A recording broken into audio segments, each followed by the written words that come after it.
Ladies and gentlemen, welcome to today's episode of Boosted Auto Formula One Talks. Today, as you can see, I'm having a new panelist, one of my friends, one of our good friend to Boosted Auto. I'll let him introduce himself, then we shall do more of the talks later on. Welcome to the show, my friend, and introduce yourself. Thanks a lot. I go by the name of Kenduywa Simon. I'm generally known as Simon, and I'm a friend to Boosted Auto. And it's a pleasure to be here with you. Yes. Yeah. Thank you so much for coming and being. It's a pleasure being with you, like you said. Yeah. Pleasure as well from our side. Yeah. So Simon, watu wengi wanakujua kama Simon ama Kenduywa, right? I'm a Simon N8. I'm a Simon N8. Yeah. So Simon, you are a very great fan of Formula One. Yeah. I've seen what you've done before. You used to come also from, in another podcast. Yeah, the Paddock 254 with King Quebec. Yes. Yeah. And I really loved your contribution. And as usual, we love people who know about Formula One, and we want to teach each other about Formula One. For that reason, Simon N8 is here. Kenduywa ukipenda. We are going to discuss. It's going to be a short discussion, or maybe around 30 minutes there, or 35, or close to 40 if time allows. So today we are talking about Formula One in Monaco. In Monaco. Yeah. So before we begin, Monaco, we are told it is a street circuit. Yes. In Formula One, there is a street circuit. Yeah. Kindly elaborate or take us through what it means to say it is happening on a street circuit. Okay. Street circuits is whereby we have like public roads, close them. Yeah. As I said, town roads. Yes. Strips like airports, things like those. Yes. Those are technically street circuits. Yes. Yeah. Uh-huh. And in the Formula One calendar, we have Monaco. Yes. We have Azerbaijan. Yeah. Melbourne is also one. Yeah. Australia. Yeah. Then we got to go Singapore again. Okay. Yeah. So, in this case, Monaco is a normal road. Yeah. But partially closed. Partially closed. For the event to happen, yeah. So we can say it is the Masaku of Monaco. Yes. It is the same thing like Masaku of Monaco or Muranga. Yes. Isn't it? Yes, you can relate it to that. You can relate it to that. Yes. So I think people are getting this. It is a normal circuit. It's a normal road for everyday use. Then during this time comes a time they close it partially so that the Formula One cars can compete on it. So, well, I think that is self-explanatory, just like what you've said. Yeah. In Monaco, I believe you watched practice 1, 2, 3, and quali, then race. Yes. So I don't know what you picked, and you thought maybe tunaweza ongelea hapa. Okay. Yeah. Yeah, we followed closely all the way from Friday practice. Yes. And the conditions were good. Let's start with that. Yes. Throughout practice, but they had predicted a little bit of weather change coming on to race day. And yeah, I'm sure the clouds opened up. Yes. And got some action. Quickly, there is something you have skipped, which you normally ask every panelist who comes here. Yeah. We want to know your team. See, we want to know your team. Then after that, we want to know who you think is going to clinch the 2022 title. Okay. My team is Scuderia Ferrari. Yeah. I'm a big supporter of Charles Leclerc. Yes. And coming down to who's going to win the title, it's tricky to do. Yeah. Currently, right now, they're separated by 9 points. Oh, 9 points. 9 points okay, right now. Yeah, sure, yeah. And we have actually, due to the previous race, Monaco, Perez has also come into play. Yes, so actually, Perez is also a contestant. Yeah, so now we're going to have a three-way fight. He's actually, coming on to right now, Perez is only 25 points off Max. His teammate, yes. Yes, 25 points off Max. Yeah. Max, yes. And 16 points off Leclerc. Yes. Yeah. So he's a contender as well. Yes. At fourth, we have George Russell there. even him, things can turn quickly for him. Cause Yes. Mercedes also gotten pace. Yeah, he's right there, close to the mix. Yes. Yeah. Mercedes also has a pace right now. So you are not sure. I'm not sure. Let's wait for it to unfold. By What the time, about Lando Norris? Maybe. Lando is a bit back too far. Yeah. But then again, it's a live sport. Yeah. Things change quickly. Yes, So yes. yeah, maybe something might happen. Okay. Yeah. That aside, you've said your team is Scuderia Ferrari. You don't know who you think is going to win the championship. Yeah. If you are not supporting Ferrari, which other team will you be supporting? Well, I'm sure last year you guys, Ferrari guys, yeah, we were on loan you to are Red nowhere. Bull. Yes. You shifted to Red Bull. So will you still be supporting Red Bull? Every Yes. Ferrari fan last year was supporting Red Bull. I would actually support Red Bull. Yeah. Yes. Yeah. So like I wait to get to, we reach there because in just previously concluded race there has been a contention between Max and Charles. Yeah. So I don't know who you supported. I think you'll say that later on. Yeah. If Charles made Charles Leclerc made a mistake, would you still support Max to win to take the day? That aside, you come to that later on. Okay. So back to practice, quali and race. Yeah. Yes. Practice Friday. Conditions were good. Charles seems to have everything under control. Yes. Since he topped the morning session. Yes. Ferrari was quite good. The pace was quite good on the medium tire. That's the first plan of their running during the session. Red Bull opted to go for the long stint for the hard tire. Yeah. And actually, there's a lap Max did on the hard tire. Yes. That actually made me think he'd be in contention this weekend. But apparently, as we saw, his teammate had quite the edge from Friday. Yes. Yeah. Okay. I also happened to watch, not so fully, but I did a rewatch much later on. Yeah. Because as when the practice was ongoing, I was still held up doing other things. Yeah. But I later on watched the quali early in the morning before the rest day. Okay. There was a lot of mix-up, I don't know, towards the end. Yeah. There was a lot of mix-up towards the end. We saw was it Perez and Sainz? Yeah, they Perez crashed into each other. lost it. Yeah, he lost it then. Just before the tunnel. Just before the tunnel. Yeah. Then Sainz crashed into him. Yeah. Max came and stopped. And the session was red flagged again. Yeah, the session was red flagged, and that is what went to the rest day. Yeah. And actually, after the rest day, you see the three guys that we just talked about. Yeah. They were all on podium. I don't know if. Yeah, they were. Yes. Yeah, Charles took pole. Yes. Perez was second. Sainz was second. It was an all row. It was a front row lockout for Ferrari. Yes. Yeah. So the guys who crashed and crumpled into each other, they actually finished on podium. On the podium, yeah. They finished on podium. Yeah. I don't know. Then later on, there was Ferrari was at risk. Yeah. I think they did. I don't know what it was, but they attracted a penalty of 50,000 euros. Euros, yeah. I remember that one. Sainz impeded. Was it Stroll? Yeah, it was Stroll. Yeah. Okay. They had an incident there. The team. It was in practice 3 actually. Yes. The team did not inform him that Sainz is behind. So when the incident was noted by the stewards to go under investigation, when they went to visit the stewards, they went through the onboards. Yes. And they actually saw that there was no communication from the pit wall to the driver, tell them that Stroll is on a hot lap. Okay. So Sainz escaped that one, because that one he would have gotten a grid penalty on race day. Yes. So it was the team's fault. So him as a driver, he was cleared. He was cleared as a driver. Yeah. That was a pit wall error. Yes. Yeah.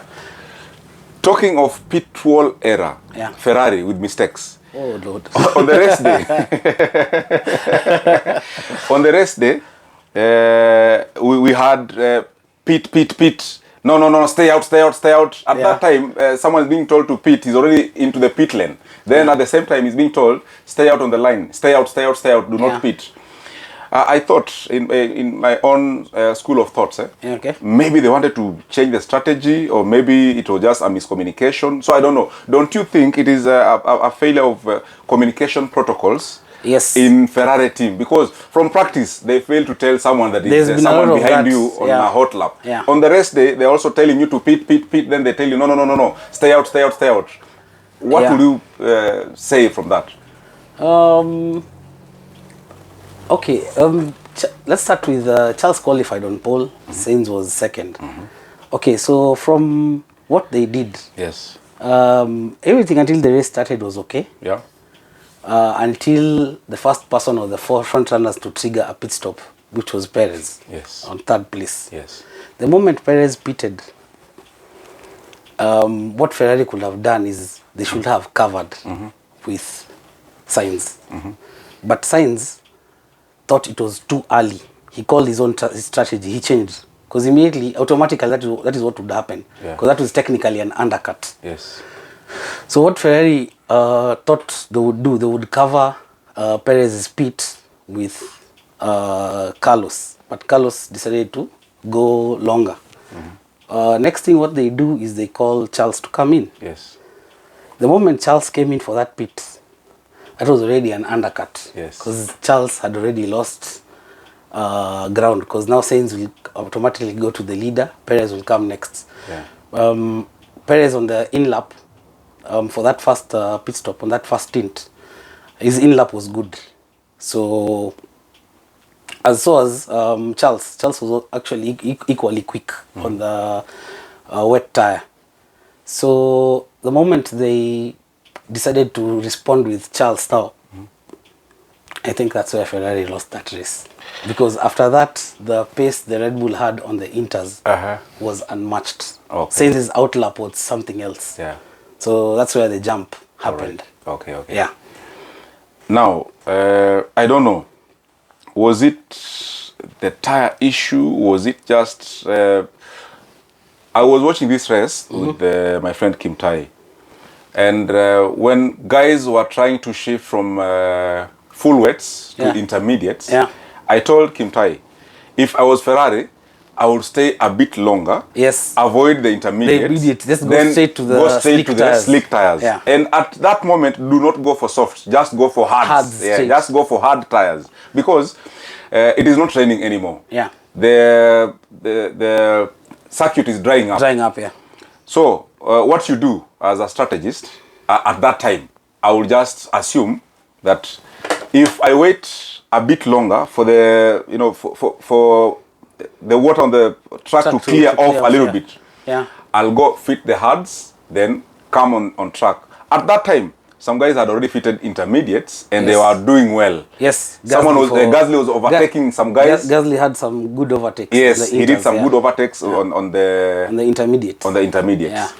So Sainz gets in, goes to intermediates. Yeah. Then I tell Kim Tai, no, this is wrong. This is a wrong call. Yeah. I'm hoping they are going to hold on Leclerc so that he comes on to get the full slicks. Yeah. Then within a split second, we are seeing Leclerc in the box, and yes, and so, Sainz is currently being serviced. Yes, currently being serviced. So I thought, when I heard they said when I heard on the team radio being told, no, stay out, I knew maybe someone had thought they wanted to do the intermediate. Then quickly in their school of thought, they are like, no. Let's wait one more lap, then we do the hards. So that's why, I don't know if this is the reality, but from my thoughts, I think they thought, let's keep Charles out for one more lap, then he comes on hard. Yeah.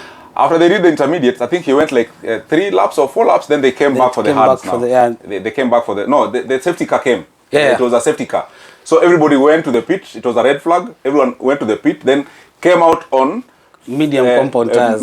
Compound tires. When Ferrari were doing hards, they came on hards. They came out on the same hard. They come out on the hards, while their competitors are actually exiting the pit on medium compound tires. Anyway, I think that is it, and we cannot blame them. Yeah. It is their strategy, and it worked wrong on them. On them, yeah. We can't. There's nothing we can do about it. Yeah. Yes. Now, let's talk about during the rest day. There is Hamilton, Okay. who was stuck behind someone for a very long. It was Esteban. Oh, sorry. No, on the no. on the first stint it was Ocon. Yes. Then second stint was Alonso. Alonso. Yeah. Yes. Alonso just ensured that he has widened his elbows. There is no way. You see, the track was a little bit dry at the middle. Yeah. And we know Monaco, you cannot overtake. Cannot overtake in Now, Monaco, yeah. this is Monaco. One stage of the road is clear. The other side is a little bit wet. Hamilton could not overtake. So he packed the whole back benches, Yeah. packing them all together. You could see the time lapse between ahead of him and behind him. You can clearly tell this guy is just driving slowly. Slowly, yeah. So I don't know, was it just driving slowly on purpose, or was it the car that was slow? I don't know. Maybe. I think probably because I think he was just driving slow because at some point in time he actually started his lap time started improving. Yeah, towards the end. It was the end. That was and towards he the end, actually yes. dropped Hamilton. He left Hamilton very far. Yeah, but the danger with what he did is he actually made his teammate drop out from the points. Yeah, because of a penalty. Because of there was a a penalty, a 5-second time penalty. Yes, Yeah. Yeah. Why wouldn't the team tell him, just get aggressive, because we need points as a team? You know, Alonso is an aggressive driver. Yes. You've had his team radios. Yes. Aggressive you can get. Yeah. Yes. So I don't know. Probably that was his race for him. Yeah. He ended up scoring. Is it 4 points? Yes. Yeah. Talking of the weather changes, safety, aggressiveness, there is Mick Schumacher.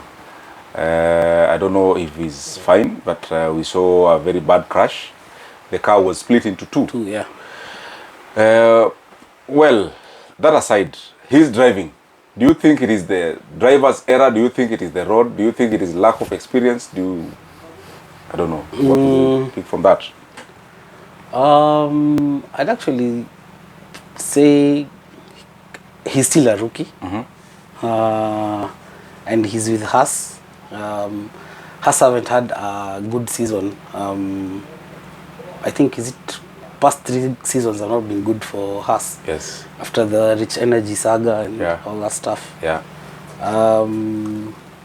Now is when they are coming back to competitive ways. I still think he's got a lot to learn, to pick up. But he's getting there. Yeah. He's got rookie errors. Yeah. In plenty.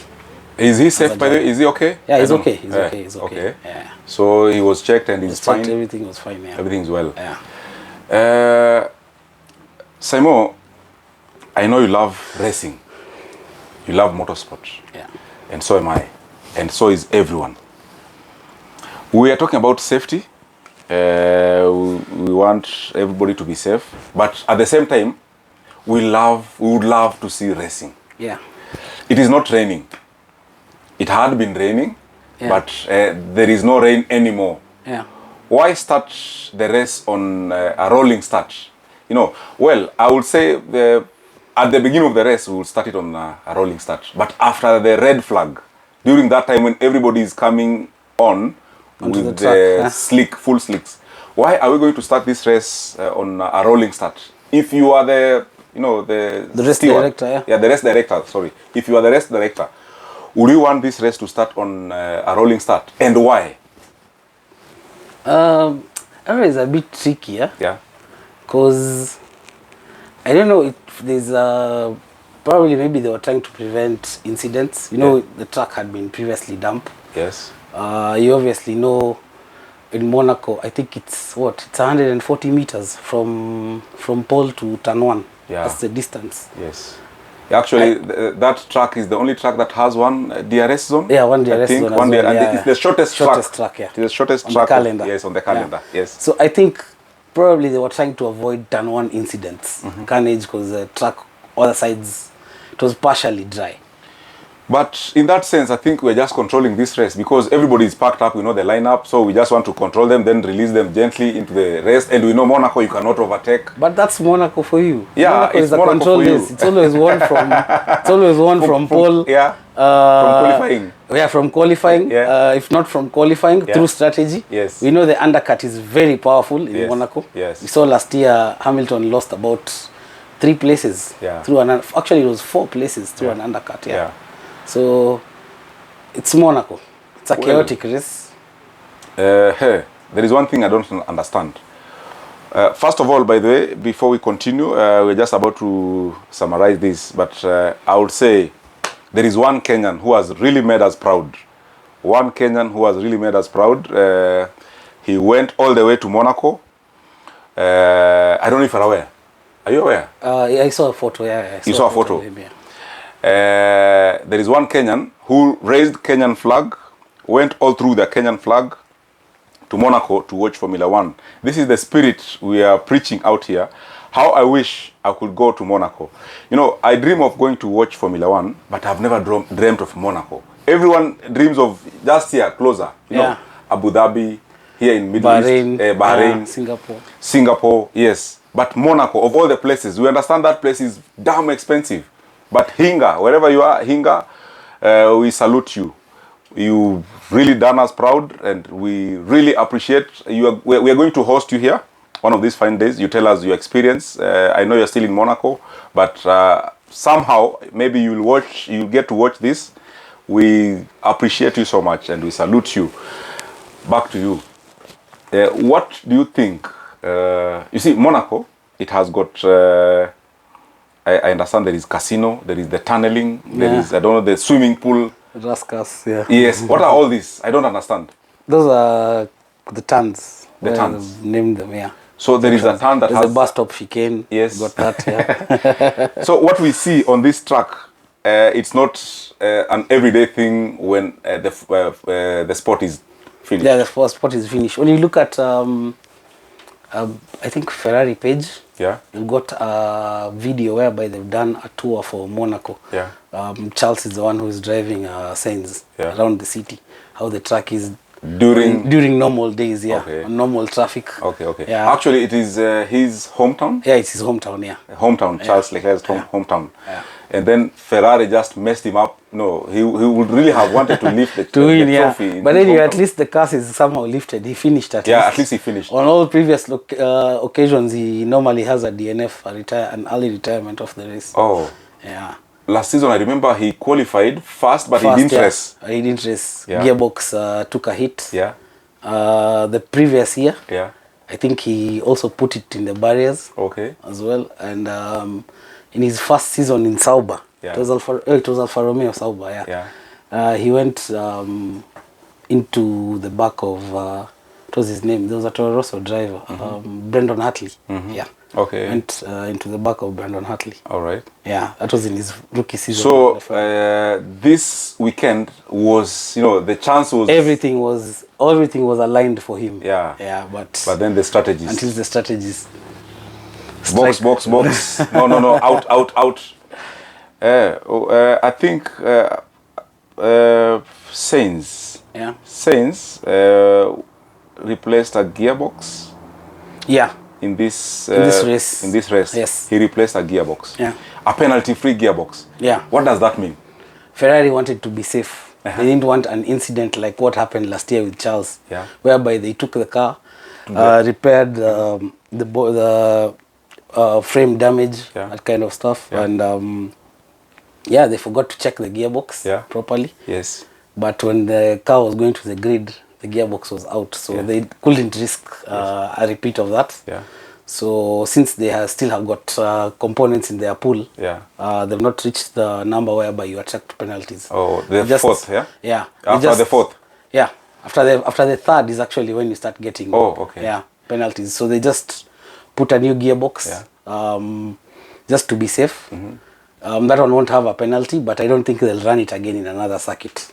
So you use this gearbox, then you remove it? Yeah, then you remove it. Then you use the previous one, yeah. Is it permissible? It is permissible. Like the engine Charles was using this weekend was the engine he's been using from The first race, Bahrain. Yeah. Yeah, that was PU1. Ah. Because you remember PU2 failed in Barcelona. Well, kindly, Yeah. this is now your podium. Eh? Yeah. Whatever rules that you know that are picky, like this one, I didn't know about it. So kindly, just let us through. Tell us there is this rule that says this or this, Yeah. Yeah. So for people to understand, like someone like me, I was not aware. I just understand it was a penalty-free gearbox component. Yeah. I didn't know that you can reuse it again and use it. Yeah. What are these penalty-free? What are these that are penalized? Okay, normally what happens, Yeah. you normally have, throughout the year, they've restricted you Yeah. to three components of each. Yeah. So you can take an engine, Yeah. can take the hybrid part, I think they call it the MGUK. The MGUK. Yeah. MGUK. Yeah, the MGUK, then you've the got- turbo. Then you've got components. Turbo falls under components, Okay. those things, yeah. You can take 3 of those. Yes. I don't know about the electronics. I never checked. Yeah. But sometimes they also change the electronic components. But I know how many you can go for those ones. Yeah. Yeah, without getting a penalty for the first 3. Then after the 3, you go to now to 4. Yeah. That's when you start getting the penalties. Okay. Yeah. Why didn't we see a DRS in this until the very last laps? Safety. Safety. Safety. Okay. Normally, when in such conditions, that's what the race director did. Yeah. He chose to disable DRS for the first few laps. It's normally like that for wet races. Yeah. Until they can see the conditions are viable is when they allow you to have There is something I DRS. learned, I think, during qualifying. When the DRS on this track, Yeah. this is so interesting. When the DRS is activated on this track, Ferrari drivers, they were told that just before the end of DRS, you deactivate it manually. You see? Yeah. You see, from point A to point B, from the detection point yes, to, to the end. To the end. Once the DRS has been detected and it is on, before you get to the last point where it is now supposed to Close, go off, yeah. you close it yourself before you get there. Reason being, they want to get, you see, when you have DRS until the last minute, Yeah. you have more speed. Speed, yeah. Meaning you have to brake earlier. Earlier, yeah. Meaning you do not have enough time for you to get into that corner after the yeah. DRS. Yeah. So they were doing it by themselves manually so that the car slows down without brake. Brake, yeah. Then by the time you're getting to the corner, now you can slow it with the brake. Anyway, that aside, that was just by the way. So just Actually, so you I've know. learned that from you Yeah. right now. Yes, it was I like that. didn't know they were. They turning were, it off. that is no wonder Charles Yeah. was a bit faster on qualifying. He was told every time your DRS comes on, do not Yeah. wait for it to go off by itself. Before you get to that last point, you switch it off so that it goes off earlier, so that your car slows down. You gain you slow down with momentum, Yeah. not inertia of breaking the vehicle yeah. down, no retardation, just inertia. Because on the streets of Monaco, when you risk locking up a wheel, you'll mess up your Yes, lap. you put the car in the barriers, Yeah. or you just shred the tire. So Charles, they knew, was so much at high risk of putting the car into the barriers because he has done it before. So they told him, if you want to be quick on corners, that turn, first turn after the DRS, just deactivate the DRS, like 70% into the DRS zone, deactivate it yourself. Then let the car roll down via like engine brake. You see, this is like an engine brake. Then use the brakes toward the end. There was a protest from Ferrari about the Red Bull incident. Both cars crossing the pit lane exit. Yes. Oh, it's a bit of a gray area because I think, if I'm not wrong, Yuki suffered a penalty for doing the same thing. Yes. And Red Bull drivers, we could see from the onboards how I saw, it was only one wheel which was outside. Yes. So I don't know. It's kind 50-50. Of, it's 50-50. Someone said something that is tangible. It was trying to hold waters. Keen on the group. He said, with the current conditions, you see the tire was on the yellow line. It was on the line, yeah, it was not on the line, over. It was on the line. Yeah. So maybe the race stewards, they decided because it was wet if this person was limited to one patch of the road, maybe he could have Go off. he Yeah. could go off. So I think they gave it, according to me, I don't know. But you see, Ferrari protested, but it was thrown out. There was no case. It didn't hold water, yeah. Yes, both Red Bulls stepped on the line as they were exiting The pit lane. The pit lane. But normally it is supposed to be charged. But what Keane said, I think I would buy it. He says because of the road conditions, we are both human beings. Tutasema hapa, you know, he ought to have done this. But then again, before you add on, there was a little bit of confusion from the onboards. Yeah. What we saw, they were saying they were showing Max car, but it was not Max who was stepping on that line.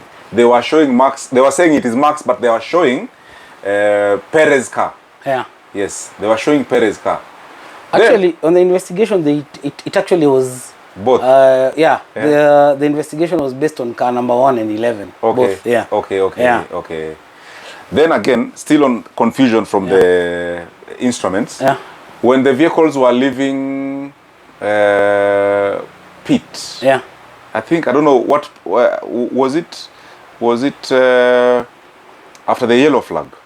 They said that there was a certain yellow flag. They were giving wrong readings for Mercedes cars. Yeah. Wrong reading, wrong tire. Tire. Wrong tire compound for Mercedes cars. They were saying it is either hard when it was soft, or they were saying it is intermediate when it was full slip, full wet. Yeah.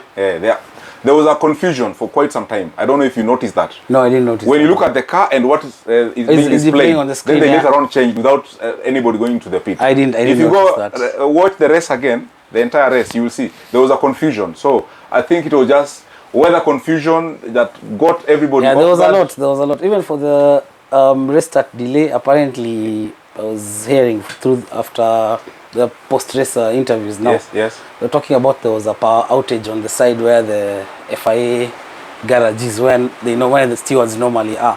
They had an outage for some time. That's why also part of the reason why they started. The delay. Yeah. The 20 minutes delay. Yeah. Okay. Also was contributed due to that and the rain as well. All right. Yeah. Because we were just wondering, drivers have been told there is a delay. Yeah, they wait. Yeah. They wait. They were on the grid for a while. Yeah.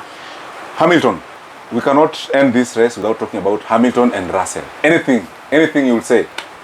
I always ask my panelists that question. I would say they're on to the right direction, the car development. Yes.